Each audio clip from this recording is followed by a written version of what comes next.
നമസ്കാരം. ഞാൻ കൃഷ്ണദാസ്, ആഞ്ജനേയ ജ്യോതിശാലയം. ഓം നമഃ ശിവായ.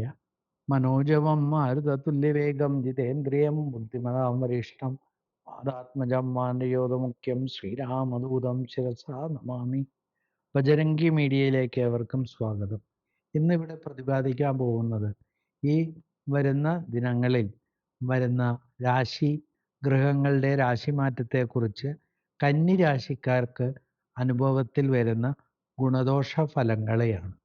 കന്നി രാശിക്കാരെ സംബന്ധിച്ചിടത്തോളം വ്യാഴം 9ാം ഭാവത്തിൽ നിന്ന്, അതായത് ഇടവരാശിയിൽ നിന്ന് മിഥുന രാശിയിലേക്ക് പ്രവേശിക്കുന്നു.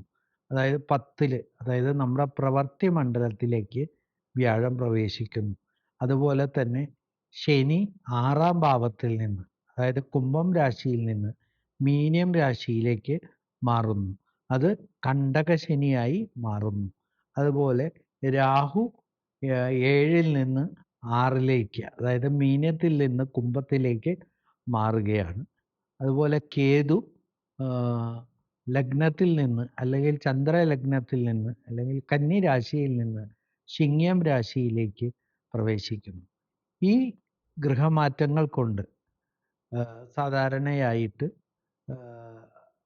ഗുണദോഷ സമ്മിശ്രമായ ഒരു ഫലമാണ് ഇവിടെ പറയേണ്ടത്.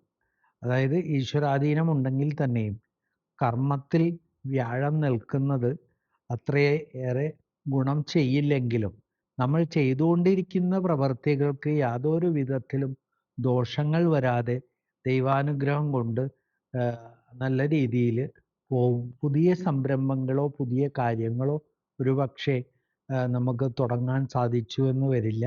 അതുപോലെ തന്നെ ഉദ്യോഗത്തിലോ ആയാലും ബിസിനസ്സിലായാലും ഉദ്ദേശിച്ച ഒരു ലാഭം കിട്ടിക്കൊള്ളണമെന്നില്ല. അതുപോലെ തന്നെ കണ്ടക ശനിയാണ്.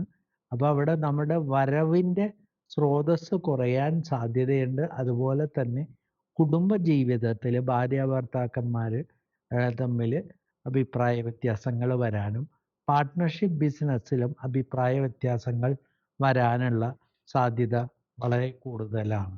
അതുപോലെ രാഹു 6ാം ഭാവത്തിലേക്ക് ആണ് മാറുന്നത്. അപ്പോൾ ശാരീരികമായിട്ട് ചെറിയ അസ്വസ്ഥ്യങ്ങൾ വരാനും ഉള്ള സാധ്യത കൂടുതലാണ്. കേതു എന്ന് പറയുന്ന ഗ്രഹം 12ാം ഭാവത്തിലേക്ക് സഞ്ചരിക്കുന്നു. അവിടെ അത് മോക്ഷപ്രാപ്തി അല്ലെങ്കിൽ ദുരിത നിവാരണം ഒക്കെ പറയാം. എങ്കിലും ചില ദോഷഫലങ്ങൾ ഏറിയിരിക്കുന്ന ഒരു അവസ്ഥയായിട്ടാണ് നമ്മൾ സാധാരണ പറയുന്നത്. അപ്പോൾ ഇവിടെ നമ്മൾ പ്രധാനമായിട്ടും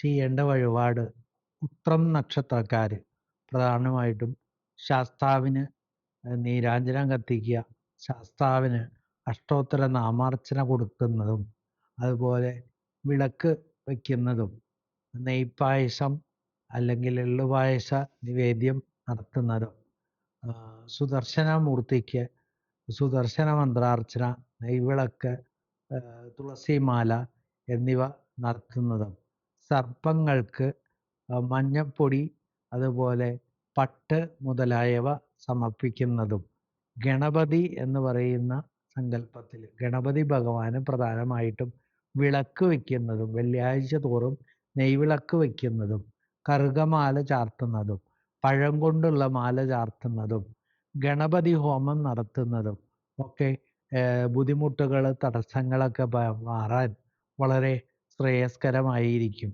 അതുപോലെ തന്നെ ഹനുമാൻ സ്വാമിക്ക് അവിൽ നിവേദ്യം, ശനി ദോഷമകറ്റാൻ അവിൽ നിവേദ്യം, അതുപോലെ വട നിവേദ്യം, ഹനുമാൻ സ്വാമിക്ക് എള്ളെണ്ണ കൊണ്ട് വിളക്ക് വയ്ക്കുക.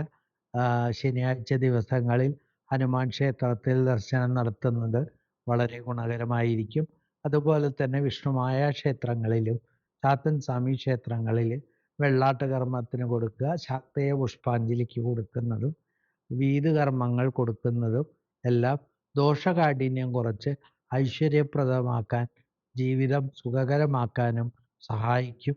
അപ്പോൾ ഈ പറഞ്ഞ വഴിപാടുകളെല്ലാം നടത്തുകയും വളരെ ഉല്ലാസത്തോടും വളരെ എനർജറ്റിക്കായിട്ടും കാര്യങ്ങൾ മുമ്പോട്ട് പോകാൻ സർവേശ്വരൻ്റെ അനുഗ്രഹത്തോടു കൂടി നല്ല രീതിയിൽ ആയി വരട്ടെ എന്ന് ആശംസിച്ചുകൊണ്ട് നിർത്തുന്നു. നന്ദി, നമസ്കാരം.